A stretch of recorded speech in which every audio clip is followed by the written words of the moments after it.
Hello friends అందరికీ ఈరోజైతే TVS star city మన దగ్గర ఆయిల్ లీకేజెస్ అవుతుందని చెప్పి వచ్చింది. ఇలా ఆయిల్ లీకేజెస్ అవడానికి మెయిన్ రీజన్స్ నేను మీకు ఈరోజు వీడియోలో చెప్తా. వీడియో అయితే పూర్తిగా చూడండి.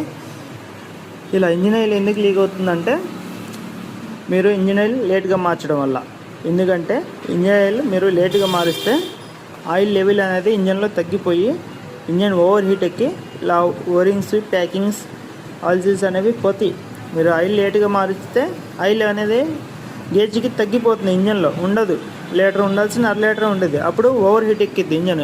ఇలా ఓవర్ హీట్ ఎక్కినప్పుడు ఆయిల్ సీల్స్ కొట్టేస్తాయి, బాగా వేడెక్కి ఆయిల్ సీల్స్ పోతాయి అన్నమాట. హార్డ్ అయిపోయి పోయినప్పుడు ఆయిల్ కొట్టేసిద్ది పెట్టి. సెకండ్ రీజన్, మీరు ఇంజన్లు మాటి వేరే కంపెనీ వేయడం. అలా వేయకూడదు. మీరు ఒక బ్రాండ్ వాడుతున్నారంటే అదే బ్రాండ్ కంటిన్యూ చేసుకోండి, మాటికి మార్చొద్దు. ఒక షాప్లో లేకపోతే ఇంకో షాప్కి వెళ్ళి తెచ్చుకోండి, అదే వేసుకోండి. వేరే వాళ్ళ మాట వినొద్దు.